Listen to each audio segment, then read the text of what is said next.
को धन्यवाद देवी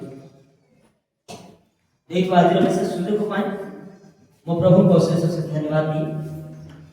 प्रभु से महान परमेश्वर से महान राजा तो सहित आज आराधना समवेत समस्त विश्वासी समस्त प्रभु लोक मान को मो प्रभु कृष्ण का नाम में स्वागत कर और प्रभु प्रदान करूँ समस्त को प्रभु कृष्ण का नाम में नमस्कार आशा करे आ प्रभु ये सप्ताह आम सहित रही से सुंदर भाव रखी एणिक विशेष प्रभु धन्यवाद प्रभु देव आज वास्तव ये सुजोग पाए मो प्रभु को अशेष धन्यवाद देवा सहित आज अल्प समय प्रभु जीवंत वाक्य मुखर स्थित वाक्य आ पवित्र शास्त्र किसी वाक्य अंश रखा जेहेतु गत सप्ताह मो किसी अंश आपण मान सम्मुख रखी कौन कही शरीर रोग शरीर रोग आसे किंतु रोग आसबार कतोटी कारण शरीर रोग आसे जेहेतु आम जो जगत बास करूँ जो पृथ्वी आपण मत प्रभु देती जो पृथ्वी आम रोचु जो पृथ्वी आम बसवास करूँ से पृथ्वी गोटे रोगर पृथ्वी से पृथ्वी गोटे समस्या पृथ्वी से पृथ्वी गोटे समस्या जनित गोटे संकटदायक पृथ्वी अटे एणिकी जेते जाए जे जाए आपणकर मन विश्वास थो जे जाए आप बचिकी से जाए ए जगत रोग रही समस्या रही संकट रही अभाव रही नैराश्य रही परिस्थिति रही दुर्बलता रही अकिंचन रही समस्त विषय रही एणिकी आज मध्य पुनर्बार पुनश्च मुझे सम्मुखें वाक्य घेनीजी आवाई बाध्य भी जे रोग शरीर में रोग आसे रोग आसबार कतोटी कारण मुझे सम्मुखें कतोटी कारण रखी रोग आसबार प्रथम कारण था कौन पाई रोग आसे कौन पाई रोग आसे पाप सकाशु रोग आसे बाइबल कहे पवित्र शास्त्र बाइबल कहे जे कौन पाई रोग आसे जे पाप सकाशु किछि रोग आसे मोर प्रिय प्रभु लोक माने मु आपण मान को कहबा पई चाहे मु कहितिली पाप सकाशु रोग आसीबो पाप करिबा द्वारा रोग आसीबो पाप रे लिप्त थिबा द्वारा रोग आसीबो पाप रु न फेरिले रोग आसीबो पाप रु मन परिवर्तन करिबा पई प्रभु को सुजोग दियंती एनिकी एति पापन रोग आसे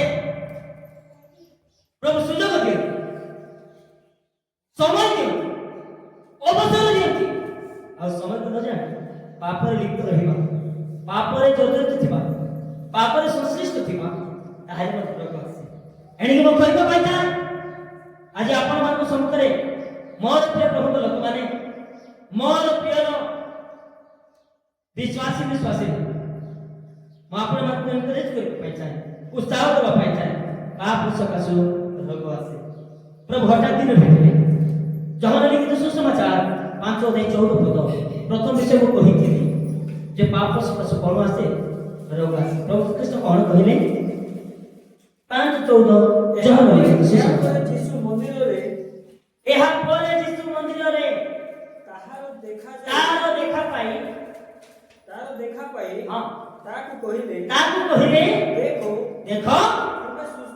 तुम सुस्थ हो पाप करो ना जे परि तुम प्रति अधिक दुर्दशा न घटे जे परि तुम प्रति अधिक दुर्दशा कोन हुए न हुए अधिक दुर्दशा न हुए माने प्रभु कहबा पई चाहती जो पाप में तुम लिप्त थिलो जो पाप में तुम संश्लिष्ट थिलो जो पाप करिथिलो आ कोई समय जो रोग आसीथिला आ ता तुम ठार दूर हेला आ परम तुम जदि फेरि जिवो आ जदि से पाप पुनर्बार रिपीट हेबो ताहेले बहुत सुविधा हेबो एनी प्रभु कहबा पई प्रभु कहले सतर्क दे प्रभु कहले सुजोग दे एनी कि मोर प्रिय प्रभु मोर प्रिय प्रभु लोक मान मो आपण मान को कहबा पई चाहे पाप सकाशे रोग आसे आउ जन प्रभु कहले खोलबी मचित वाक्य कौन कहले से मार्क लिखित सुसमाचार 2:5 पद लिखा है मार्क लिखित सुसमाचार 2:5 पद कहे प्रभु यीशु ख्रीष्ट आउ कौन कहउछ यीशु सेमानक विश्वास देखि सेही पक्षाघात रोगी की कहिले यीशु सेमानक विश्वास देखि सेही ପକ୍ଷାଘାତ ରୋଗୀ କି କହିଲେ ଦିନକର ଘଟଣା ଗୋଟେ ଲୋକ ଗହଳି ଗୋଟେ ଗୃହ ମଧ୍ୟରେ ଯୀଶୁ ପ୍ରଚାର କରୁଥିଲେ ଆଉ ତାଙ୍କ ସ୍ଥାନକୁ ନେଇ ଯିବା ପାଇଁ ମଧ୍ୟ ସ୍ଥାନ ନଥିଲା। ଯୀଶୁଙ୍କ ପାଖକୁ ନେଇକି ଯିବା ପାଇଁ ମଧ୍ୟ ସ୍ଥାନ ନଥିଲା। ଏଣିକି କିଛି ଜଣ ତାଙ୍କୁ ବୋହିକି ଛାତ ଖୋଲିକି ତାଙ୍କୁ ଓହ୍ଲାଇ ଦିଅନ୍ତେ, ଯୀଶୁଙ୍କ ସମ୍ମୁଖରେ ସେହି ରୋଗୀକି ନିଆଯାଆନ୍ତେ। ଆଉ ସେହି ସମୟରେ ଯୀଶୁ ଆଉ ସେମାନଙ୍କୁ କହିଲେ, କଣ କହିଲେ? ବସ, ତୁମର ପାପ ସବୁ କଣ କରାଗଲା? ତା ମାନେ କଣ? ତାର ପକ୍ଷାଘାତର ହେବାର କାରଣ କଣ? କାରଣ ପାପ।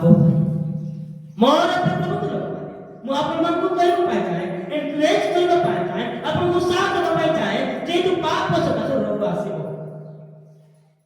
ଯୀଶୁ କହିଲେ 38 ବର୍ଷ ରୋଗୀକୁ ଯୋହାନ 5 ଅଧ୍ୟାୟରେ କହିଲେ, ବହୁ କାଳର ରୋଗୀ ହୋଇଥାଏ। ମାଂସ ନେଇକି 38 ବର୍ଷ ଅବଧି ବହୁ କାଳର ରୋଗୀ ବୋଲି ଜାଣି କହିଲେ, ତୁମେ କଣ ସୁସ୍ଥ ହେବାକୁ ଇଚ୍ଛା? ପ୍ରଭୁ ସୁସ୍ଥ ହେଇପାରିବେ। ପରବର୍ତ୍ତୀ ସମୟରେ ଭେଟୁଛନ୍ତି ଆଉ ସେତେବେଳେ ସେ କହୁଛନ୍ତି, କଣ କହୁଛନ୍ତି? ଯେହେତୁ ତୁମେ ସୁସ୍ଥ ହେଇଛ ଆଉ ପାପ କର। ପରବର୍ତ୍ତୀ ସମୟରେ ଯୀଶୁ ଆଉ ଜଣକ ଯେତେବେଳେ ଭେଟୁଛନ୍ତି ଗୋଟେ ପକ୍ଷାଘାତୀ ରୋଗୀ ବୋହିକି ନେଇକି ଯୀଶୁଙ୍କ ପାଖକୁ ଯିବା ପାଇଁ ମଧ୍ୟ କଣ ନାହିଁ, ସୁଯୋଗ ନାହିଁ। ଏ ପ୍ରକାର ପରିପ୍ରେକ୍ଷୀରେ ଯୀଶୁ ସେହି ସମୟରେ କହିବେ, ବସ, ସାହସ କର, ତୁମେ ସୁସ୍ଥ ହେଇଛ। କଣ କହିଲେ? 2:5 ପାପ କଣ କର ନାହିଁ? ତୁମର ପାପ ସବୁ କଣ କରାଗଲା? କଣ କରାଗଲା? ଦିନକର ଘଟଣା ଜାଣିବେ? ସାଉଲକୁ ପ୍ରଭୁ ଧରିଲେ। ସାଉଲ ମଧ୍ୟ ପାପରେ ଚାଲିଥିଲେ, ମଣ୍ଡଳୀକୁ ତାଳନା କଲେ, ମଣ୍ଡଳୀକୁ ନିନ୍ଦା କଲେ, ଅପମାନ କଲେ। ଓହୋ, ଈଶ୍ୱରଙ୍କ ବିରୁଦ୍ଧରେ କେତେ ପାପ ସେ କଲେ। ସେ ହଉଛନ୍ତି ପାପ। ମୋର ପ୍ରିୟ ପ୍ରଭୁ, ମୁଁ ଆପଣମାନଙ୍କୁ ଘେରିଯିବି ଆଉ ଡାକେ, ଏଇ ପାପ ସଦସ୍ୟ ରୋଗ। ଏଣିକି ସାଉଲଙ୍କୁ ପ୍ରଭୁ ଯେତେବେଳେ ଦମସ୍କ ପାଖରେ ଦର୍ଶନ ଦେଲେ, ପ୍ରଭୁ କୃଷ୍ଣ ନିଜେ ଦର୍ଶନ ଦେଲେ। ତାଙ୍କ ଚକ୍ଷୁ କଣ ହେଇଗଲା? ଅନ୍ଧ ହେଇ ସେ ଆଉ ଦେଖିପାରିଲେ। ତାକୁ କୁହାଗଲା, ଯା ଉଠ। ଆମର ଦାସ ପାଖକୁ ଯାଅ, ସେ ତୁମକୁ ପ୍ରାର୍ଥନା କରି ସୁସ୍ଥ ହେବ। ଆଉ ସେଥିପାଇଁ କଲେ ହନନୀୟ ଗୋଟେ ବିଷୟ କହୁଛନ୍ତି, ବାହାର କରି ପ୍ରେରିତ ପୁସ୍ତକ 22:16।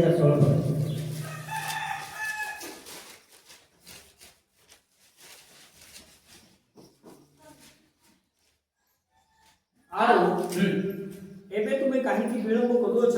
ଏବେ ତୁମେ କାହିଁକି ବିଳମ୍ବ କରୁଅଛ? ଉଠ, ବାପ୍ତିଜିତ ହୁଅ। କଣ ହୁଅ? ବାପ୍ତିଜିତ ହୁଅ। ପୁଣି ତାହାଙ୍କ ନାମରେ ପ୍ରାର୍ଥନା କରି, ତାହାଙ୍କ ନାମରେ ପ୍ରାର୍ଥନା କରି ଆପଣ ପାପ ସବୁ ଧୋଇ ପକାଅ। ଆପଣ ପାପ ସବୁ କଣ କର? ଧୋଇ ପକାଅ।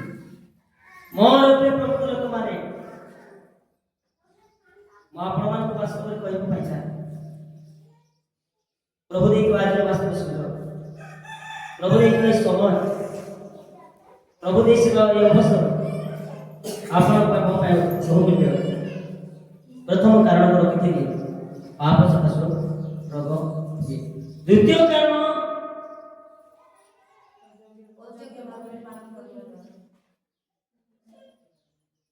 ଯେଉଁମାନେ ଅଯୋଗ୍ୟ ଭାବରେ ପ୍ରଭୁ ଭୋଜନ ନିଅନ୍ତି, ସେଇଥିପାଇଁ ରୋଗ ଆସେ। ଏଣିକି ମୁଁ କହିବା ପାଇଁ ଚାହେଁ,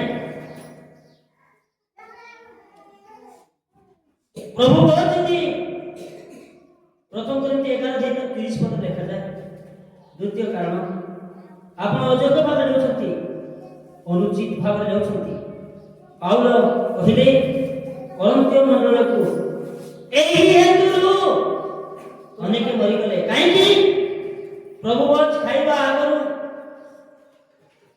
ପାଟିରୁ ଖଇନି, ଭାଙ୍ଗ, ଗୁଟକା ଛାଡ଼ିକି ଖାଇବା। ଜଣେ ଲୋକ କହିଲେ, ଆମ ମଣ୍ଡଳୀରେ ଭାଇ ପ୍ରଭୁ ଭୋଜ ନେବା ଦିନ ମୁଁ ଖାଉ, ପ୍ରଭୁ ଭୋଜ ନେବା ଦିନ ସେ ଖାଉ, ବୋଲେ କିଛି ମୁହୂର୍ତ୍ତ ପାଇଁ ଖାଉ ନାହିଁ, ଖାଇ ସରିଲା ପରେ ଆଉ ଖାଉଛି। କହିବା ପାଇଁ ଚାହେଁ,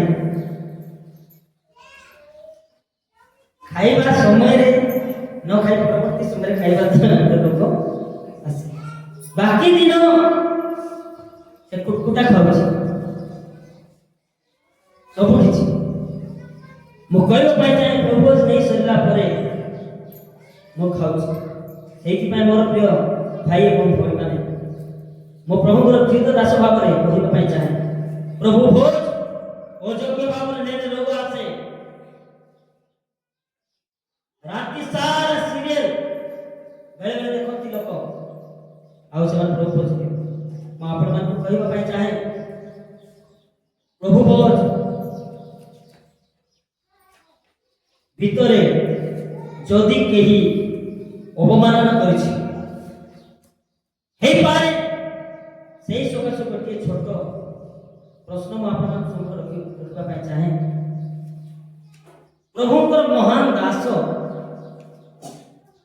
ପାଉଲଙ୍କର ଚର୍ଚ୍ଚରେ ଯଦି ପ୍ରଭୁ ଭୋଜ ନେଇକି ରୋଗୀ ହେଇଥିଲେ, ତାମାନେ ଆଜିର ମଣ୍ଡଳୀର, ଆଜିର ଗିର୍ଜାରେ ଆସୁଥିବା ବିଶ୍ୱାସୀ ମାନଙ୍କ ମଧ୍ୟରେ ହେଇନଥିବ କି? ଟିକେ ଚିନ୍ତା କରି ଦେଖିବା ଆମେ। ଯଦି ସେମିତି ରୋଗୀ ହେଇଛନ୍ତି, ତେବେ ସେଇଟା ବହୁତ ବଡ଼ ରୋଗ।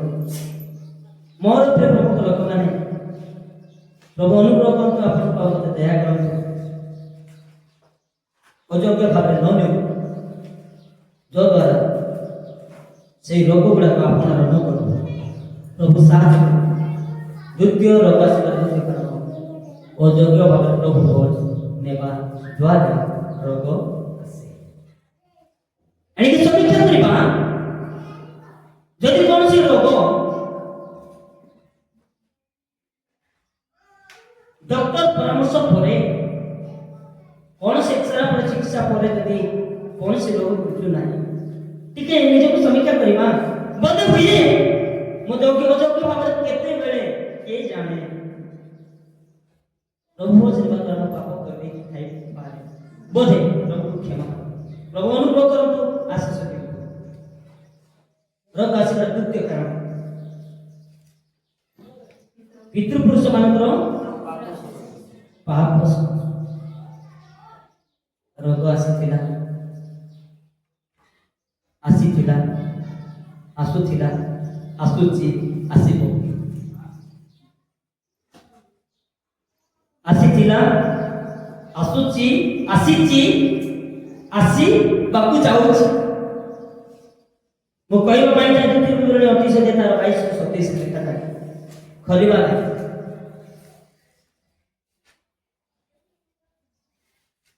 ରୋଗ ହେବାର ଚତୁର୍ଥ କାରଣ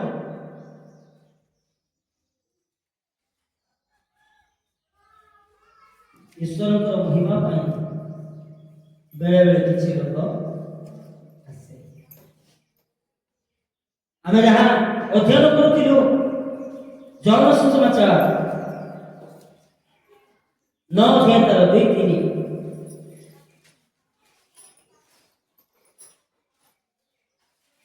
ମୋର ପ୍ରିୟ ପ୍ରଭୁଙ୍କ ଲୋକମାନେ, ଆଜି ମୁଁ ଆପଣଙ୍କ ସମ୍ମୁଖରେ ଆଉ ଗୋଟେ ଦୁଇଟା ରୋଗ ଆସିବାର କାରଣ କହିକି ସମାପ୍ତ କରିବି। ରୋଗ ଆସିବାର ପଞ୍ଚମ କାରଣ, ଶରୀରରେ ରୋଗ ଆସେ। ରୋଗ ଆସିବାର କେତୋଟି କାରଣ। ପ୍ରଥମ କାରଣ ପାପ ସକାଶେ ରୋଗ ଆସେ। ଦ୍ୱିତୀୟ କାରଣ ପ୍ରଭୁ ଭୋଜ ଯୋଗ୍ୟ ଭାବରେ ନେବା ଦ୍ୱାରା ଆସେ। ଯାହା କରୁଥିବା ମଣ୍ଡଳୀରେ ପ୍ରଭୁଙ୍କର ଦାସଙ୍କର ମଣ୍ଡଳୀ ଈଶ୍ୱରଙ୍କର ଅନୁଗ୍ରହର ମଣ୍ଡଳୀ ଯାହାକି ଘଟିଥିଲା ବୋଲି ଆମେ ଶାସ୍ତ୍ରରେ ପଢୁ। ତୃତୀୟ ରୋଗ ଆସିବ ତୃତୀୟ କାରଣ ପିତୃପୁରୁଷମାନଙ୍କର ପାପ ସମ୍ବନ୍ଧୀୟ ରୋଗ ଆସିଥିଲା। ଚାଲିଛି ଆଗକୁ ଚାଲିବ। ରୋଗ ଆସିବାର ଚତୁର୍ଥ କାରଣ ଈଶ୍ୱରଙ୍କର ମହିମା ପାଇଁ ରୋଗ ଆସେ। ରୋଗ ଆସିବାର ପଞ୍ଚମ କାରଣ ଭାରି ମୋ ସହିତ ବାହାର କରିବେ ଯଦି ଆପଣ କାହା ସହିତ ଶତ୍ରୁତା ରଖିଛନ୍ତି ତାହେଲେ ରୋଗ ଆସିବ। ମାର୍ଟିନ ସୁସମାଚାର 5 ଅଧ୍ୟାୟ 22 ରୁ 26 ଟିକେ ପଢନ୍ତୁ।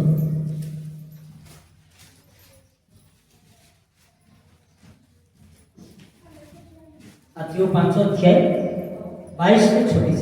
କିନ୍ତୁ ମୁଁ ତୁମମାନଙ୍କୁ କହୁଅଛି, ହଁ ଯେ କେହି ଆପଣା ଭାଇ ଉପରେ କ୍ରୋଧ କରେ ହଁ ସେ ବିଚାର ସ୍ଥାନରେ ଦଣ୍ଡନୀୟ ହେବ। ହଁ ପୁଣି ଯେ କେହି ଆପଣା ଭାଇକି ମୂର୍ଖ ବୋଲି କହେ ସେ ମହାସଭାରେ ଦଣ୍ଡନୀୟ ହେବ। ଆଉ ଯେ କେହି ପାଷାଣ୍ଡ ବୋଲି କହେ ସେ ଅଗ୍ନିମୟ ନରକରେ ଦଣ୍ଡନୀୟ ହେବ।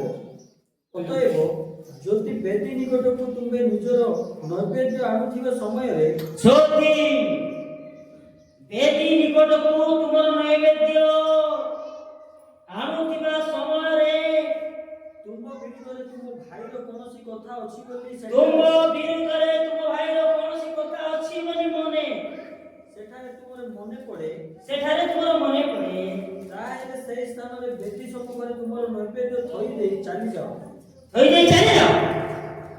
ହଁ ଆଗେ ନିଜ ଭାଇ ସାଙ୍ଗରେ ମିଳିତ ହୁଅ। ଆଗେ ନିଜ ଭାଇ ସାଙ୍ଗେ କଣ ହୁଅ ମିଳିତ ହୁଅ। ଆଉ ତାହାପରେ ଆସି ତୁମର ନୈବେଦ୍ୟ ଉତ୍ସର୍ଗ କର।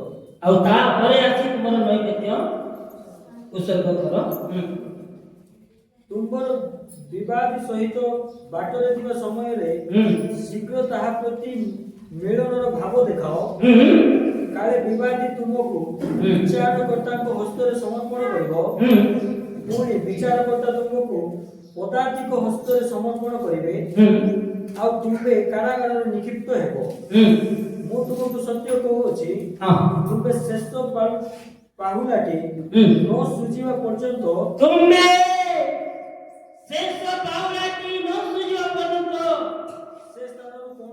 ସେ ସ୍ଥାନରୁ କୌଣସି ପ୍ରକାରେ ବାହାରି ଆସିପାରିବ ନାହିଁ। ମୁଁ ଆପଣମାନଙ୍କୁ କହିବା ପାଇଁ ଚାହେଁ, ମୋର ପ୍ରଭୁଙ୍କ ଲୋକମାନେ ଯଦି ଆପଣ କାହା ସହିତ ଶତ୍ରୁତା ରଖିଛନ୍ତି, ଯଦି ଶତ୍ରୁତା ଅଛି, ମନମାଳିନ୍ୟତା ଅଛି, କଥା ହେଉନାହାନ୍ତି, କହୁଛନ୍ତି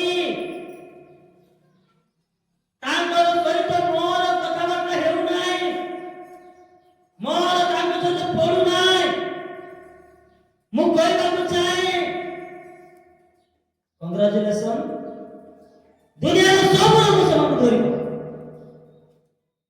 ଏଣିକି ବାଇବେଲ କହିଲେ ମୁଁ କହୁନାହିଁ।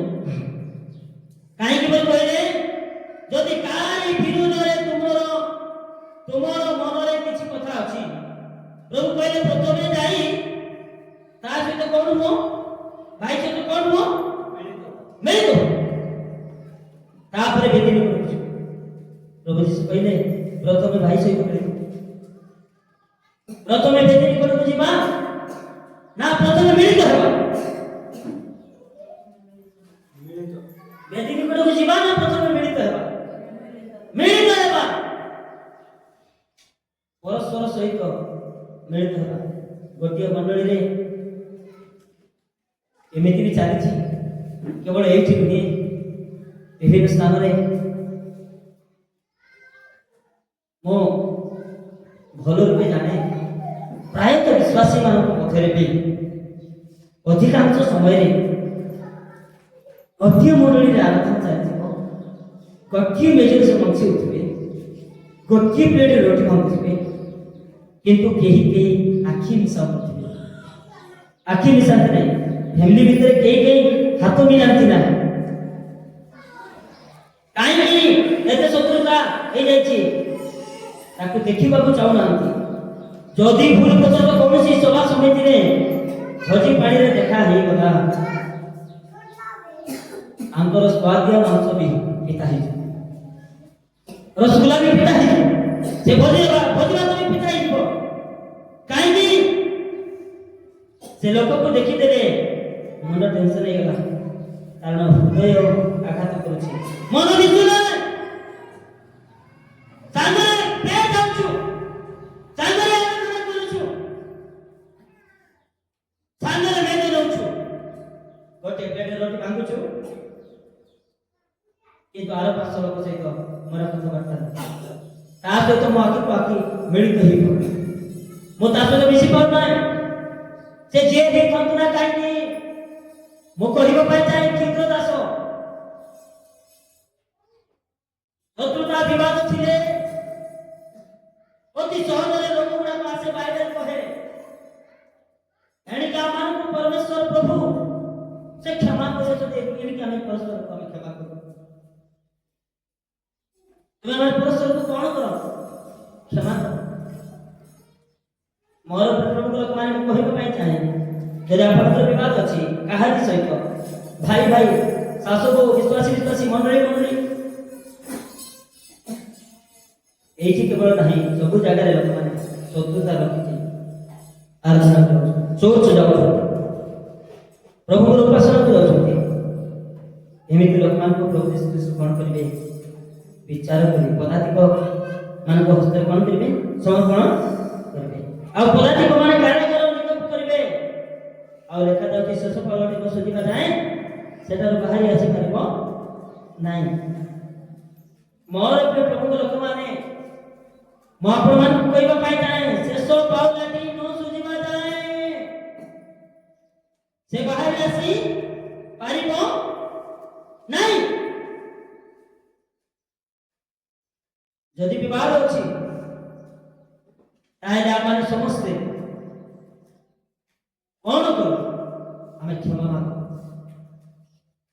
ଏତେ ପୂଜା ପଡୁଛି ଯେହେତୁ ଏହି କାରଣରୁ ମଧ୍ୟ ଲୋକ ଆସେ ଆଉ ଈଶ୍ୱରଙ୍କୁ ସହଭାଗିତାରେ ଆସୁଥିବେ, ତେବେ ପରମେଶ୍ୱର ଆମକୁ ବିଚାର କରିବେ ଆଉ ସେ କାରାଗାରରେ ପକାଇବେ।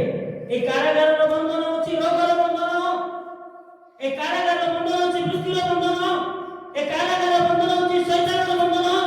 পদাতিক মানে তাড়না দেবে ଆଉ ସେଇ ଜାଗାରେ ପ୍ରଭୁ କହିଲେ ଶେଷ ପାଉଲାଟି ନ ସୁଝିବା ଯାଏ ତୁମେ କାରାଗାରରେ ମୁକ୍ତ ହେଇପାରିବ ନାହିଁ। ମାନେ କଣ ଅଟେ ଶେଷ ପାଉଲାଟି ନ ସୁଝିବା ଅର୍ଥ? ପ୍ରଥମ ପାଉଲା ଅଛି, ଦ୍ୱିତୀୟ ପାଉଲା ଅଛି, ତୃତୀୟ ପାଉଲା ଅଛି, ସୁଝିବାକୁ ପଡିବ। କଣ ସୁଝିବା? ଯେତିକି ଶତ୍ରୁତା ଅଛି ଗୋଟି ଗୋଟି କରି ମନେ ପକାଇ ପକାଇ କ୍ଷମା ମାଗି ମିଳିତ ହେବାକୁ ହେବ, ନହେଲେ ଦୁନିଆର ସବୁ ଲୋକ ତାକୁ ଧରିବ। ମୁଁ କହୁନାହିଁ, ବାଇବେଲ କହୁଛି।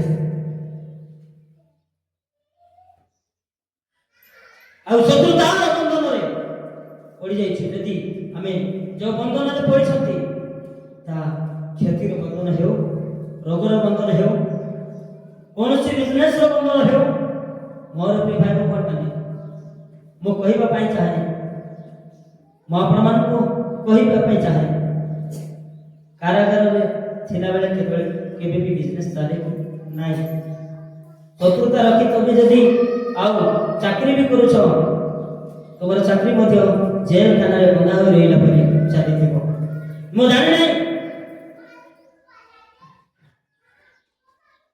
ଜାଣିନାହିଁ ଆଶୀର୍ବାଦ ତ ହେବ ନାହିଁ।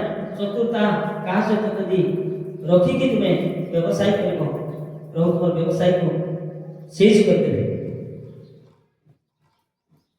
ଜେଲ ଖାନାରେ ବ୍ୟବସାୟ ହୁଏ ନାହିଁ ଯଦି ଶତ୍ରୁତା ରଖିକି ଆମେ ଯଦି ଯେକୌଣସି କାର୍ଯ୍ୟ କରୁଛୁ ଆଉ ସେଠାରେ ପ୍ରଭୁ କହିବା ପାଇଁ ଚାହୁଁଛୁ ଶେଷ ପାଉଲାଟି ନ ସୁଝିବା ଯାଏ। ଗୋଟେ ବାକ୍ୟ କରିବେ ମାତୃ ସମାଚାର ପ୍ରଭୁ ଶ୍ରେଷ୍ଠ କଣ କହନ୍ତି? 18 ଅଧ୍ୟାୟ ତାର 33 ପଦରୁ 35 ପଦ ଯାଏ। ମୁଁ ଯେ ରୂପେ ତୋତେ ଦୟା କଲେ, ମୁଁ ଯେ ରୂପେ ତୋତେ ଦୟା କଲି, ସେ ରୂପେ ମଧ୍ୟ ଆପଣର ସହଦାସକୁ ହଁ ଦୟା କରିବା କି ତୋର କର୍ତ୍ତବ୍ୟ ନଥିଲା? ତୋର କର୍ତ୍ତବ୍ୟ ନଥିଲା?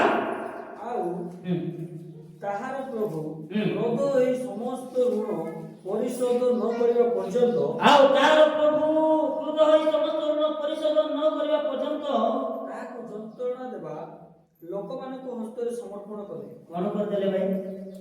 କଣ କରିଦେଲେ? ଏ ଯନ୍ତ୍ରଣା କେତେବେଳେ ଦିଆଯିବ? କାହିଁକି ଦିଆଯିବ? 35 ପଦ ପଢ।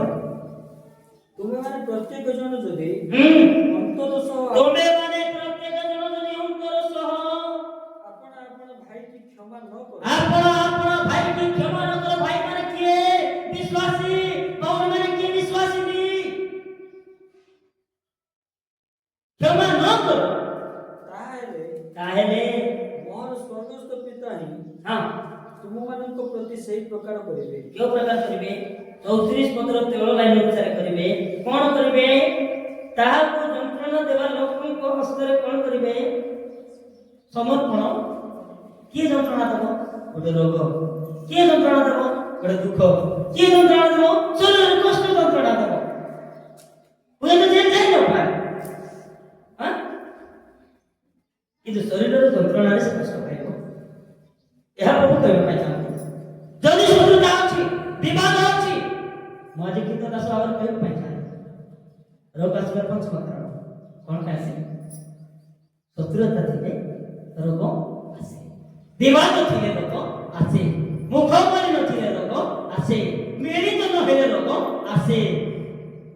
ଏଣିକି ପ୍ରଭୁ ଯେତେବେଳେ ଯନ୍ତ୍ରଣା ଦେବା ଲୋକଙ୍କ ହସ୍ତରେ ସମର୍ପଣ କରିଦେବେ, ଏମିତି ଗୋଟେ ରୋଗ ଦେଇଦେବେ ତା ଦ୍ୱାରା ଜଣେ ଯନ୍ତ୍ରଣା ପାଇ ପାଇ ହେବ। ମୋର ପ୍ରିୟ ପ୍ରଭୁଙ୍କ ଲୋକମାନେ, ପ୍ରଭୁ ଅନୁଗ୍ରହ କରନ୍ତୁ ଆଉ ଦୟା କରନ୍ତୁ। ଆଜିର ଲୋକମାନେ, ଆଜି ଦୁନିଆର ବିଶ୍ୱାସୀ ଏବଂ ମୁଁ ଆପଣ ଆମେ ସମସ୍ତେ କାହାରି ସହିତ ଯଦି ଶତ୍ରୁତା ଅଛି ଯେ ସେଥି ସକାଶୁ ଆପଣ ରୋଗରେ ପଡ଼ିବେ, ସବୁ ରୋଗ ଯେ ଧରି ପକାଉ, ଆମେ ସେସବୁରେ ଯିବା ନା। ପ୍ରଭୁ କ୍ଷମା ମାଗିବା ଆଉ ଯୋଉମାନଙ୍କ ସହିତ ଆମର ମିଳିତ ନାହିଁ ସେମାନଙ୍କ ସହିତ ମିଳିତ ହୋଇଥାଏ। କିନ୍ତୁ ଆଜିକାଲି ଲୋକ କେମିତି ମିଳିତ ହୁଅନ୍ତି? ଇଂଲିଶରେ ଷ୍ଟାଇଲରେ ସେମିତି କେମିତି? It's okay, it's okay. ପ୍ରଭୁ କହିଲେ ଇଟ୍ସ ଓକେ, ଚଳିବ। ଗୁଟେ ଗୁଟେ ପାଉଣା ଫେରା ତାମାନେ କଣ? ଆଜିକାଲି ଟିକେ ଇଂଲିଶ କ୍ଷମା ବାହାରିଛି, ଆଉ ଗୋଟେ କ୍ଷମା, ଇଂଲିଶ କ୍ଷମା କଣ? ସରି। ପ୍ରଭୁ କହିଲେ ନାଇଁ, ଇଟ୍ସ ଓକେ କି ସରିରେ କାମ ଚଳିବ। ସରି, ମୁଁ କ୍ଷମା କରିଦେବି, ଆହୁରି କଥା ହେବି। এটা কেমন କ୍ଷମା? ଇଟ୍ସ ଓକେ ହେଲା,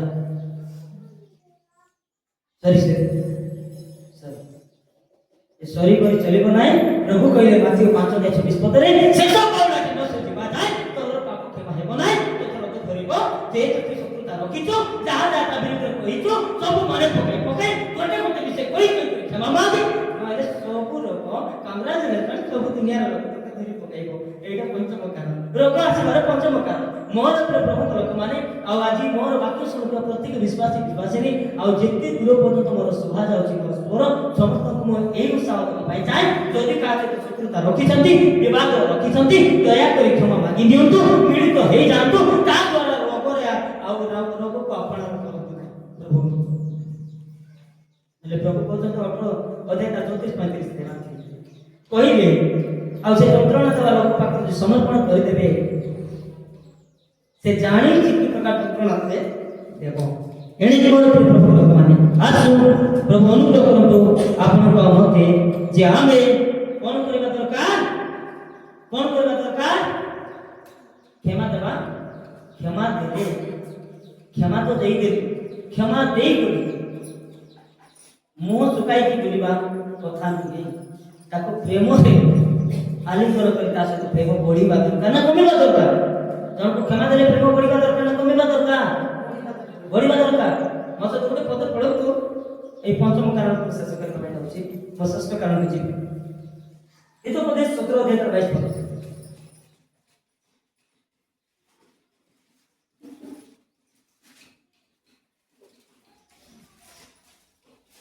ହିତୋପଦେଶ 17:22 ଆନନ୍ଦିତ ହୃଦୟ ଉତ୍ତମ ଔଷଧ, ମାତ୍ର ଭଗ୍ନ ଆତ୍ମା ଅସ୍ଥି ସବୁକୁ ଶୁଷ୍କ କରେ।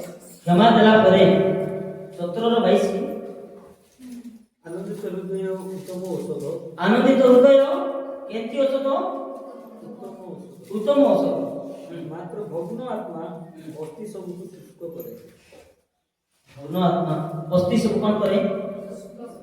କଣ କରେ? ଶୁଷ୍କ କରେ। ଭଗ୍ନ ମାନେ କଣ? କ୍ଷମା ଦେଇଛି କିନ୍ତୁ ଅନ୍ତରରେ ଦୁଃଖ ଅଛି।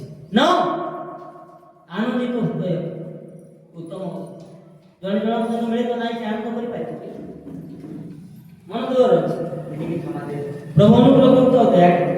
ପ୍ରଭୁ ଦେଇଥିବା ଏ ବାସ ସୁଯୋଗ ଅବସର ସମୟ ପାଇଁ ବିଶେଷ ଧନ୍ୟବାଦ। ରୋଗ ଆସିବ ସୁସ୍ଥତା। ନମ୍ବର 6 शैतान द्वारा बेले बेले रोग आसे। का द्वारा आसे? शैतान द्वारा। लूका सुसमाचार 13 अध्याय 2 पद 13 पद पढ़ो।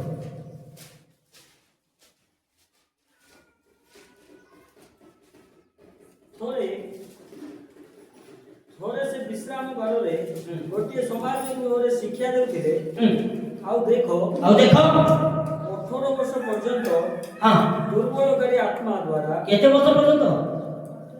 18 वर्ष पर्यंत आत्मा द्वारा आविष्ट जने स्त्री लोक सेठारे थिला। से कुचा होई कौनसी प्रकार आपना को सड़क करि पारु नथिला। 18 वर्ष द्वारा शैतान द्वारा आविष्ट होइतिला। यीशु ताकू देखि पाखक डाकी कहिले, हे नारी तुमर दुर्बलता को मुक्त हेबो। तुमर दुर्बलता कोन हो? दुर्बलता कोन हो? मुक्त। मोर पे प्रभु लोकमान रोग आसिबार षष्ठ कारण शैतान द्वारा मध्य रोग आसे। शैतान देहरे बेले बेले रोग आने। गोटे स्त्री विषय नाम दुर्बल हो जाइछि। 18 वर्ष उपजा हो जाइतिला। जे सा कहले ता माने शैतान भी बेले बेले आपन को शरीर में मो शरीर में घर बनाइबो। काहे कि कहानी शरीर रोग आसितबा कारण शैतान द्वारा मध्य हेइ थाई। तो षष्ठ कारण रोग आसबार षष्ठ कारण शैतान द्वारा भी रोग आसे। आ सेही रोग सुस्थ हेबा पय हेले आ से संपूर्ण प्रभु कथा आउछि पड़ो। आ प्रभु कथा निर्भर करो, प्रभु कथा प्रार्थना करो, प्रभु कथा विश्वास करो, प्रभु कथा उपवास करो। प्रभु तार संपूर्ण रोग को कोन करिवे? सुस्थ से डेविल पावर प्रभु दूर करिवे। मोर पे प्रभु कथा षष्ठ कारण रोग आसबार षष्ठ कारण शैतान मध्य बेले बेले शरीर रोग। शैतान द्वारा आविष्ट जो दिन प्रभु तुमको देले से दिन तार से मंद आत्मा ताठ को बाहर चले अनि को कहबा नहीं चाहे। आ अनेक आ कारण रही तन मध्य मु केतोटी कारण मु आपन संग रखी। प्रभु जदि आउरी सुयोग देबे मु नेक्स्ट सप्ताह रे पुणी वाक्य घेने रोग आसबार केतोटी कारण पुणी थरे मु आपन संग रखबा ପାଇଁ चाहे। प्रभु अनुग्रह करंतु। शरीर में रोग आसे। रोग आसबार केतोटी कारण रोग आसबार प्रथम कारण पाप सकाश रोग आसे।